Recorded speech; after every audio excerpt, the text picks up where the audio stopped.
Pokémon karte danes niso več samo otroški hobi.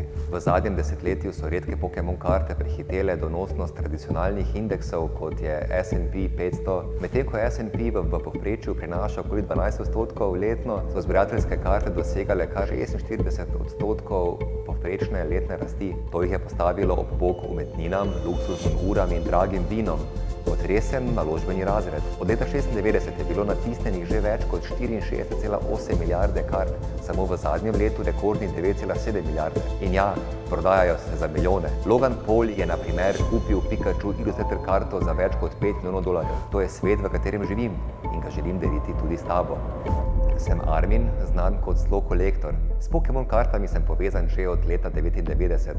Leta 2014 sem se vrnil resno, leta 2020 pa sem hobi spremenil v svojo znamko in posel. Danes sem eden večjih zbirateljev pri nas in širše, a se predvsem tisti, ki to strast prenaša naprej. Vodim spletno trgovino slowcollector.si, kjer ponujam največjo izbiro posameznih kart v Sloveniji. Do danes sem prodal že več kot 10.000 kart.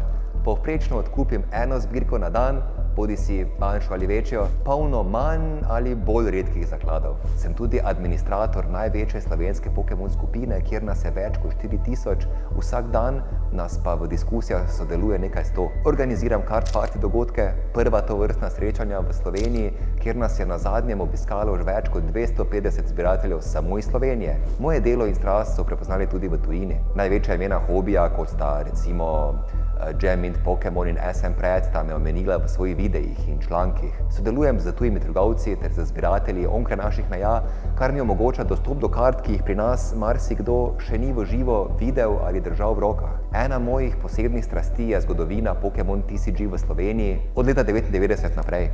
Zbral sem ogromno gradiva, prva slovenska navodila, pokale za državnih prvenstev, redke karte in celo podpise ustanoviteljev igre. V zbirki hranim še vedno originalno zaprte produkte iz let 2003 do 2007 s slovenskimi navodili, kar je prava redkost. Vprašanje, če kjerkoli drugje sploh še obstajajo. Med mojimi zakladi so tudi pokali z prvih slovenskih državnih prvenstev, ki nosijo del zgodovine našega hobija. Vsak odkup prinese nove zgodbe. V eni od zbirk najdeš karto, ki je lastnika spremljala skozi otroštvo, v drugi pa predmet z zgodnjih Pokémon dogodkov pri nas. Vsaka zbirka, ki pride v moje roke, ni samo skupek kart, je zgodba. In te zgodbe tudi delim z skupnostjo. Pokémoni niso le hobi, so zgodba, ki jo pišemo skupaj. Če si kdaj imel karto, ki te je pomenila vse, si že del te zgodbe. Pridruži se skupnosti več kot 4.000 slovenskih zbirateljev, odkrij redke kose ali pa začni svojo kolekcijo. Pokémon karte niso le igra, so naložba, zgodovina in strast, ki povezuje. Pridruži se nam, piši mi, deli svojo zgodbo in bodi del prihodnosti Pokémon TCG v Sloveniji. Več pa seveda na www.slowcollector.si.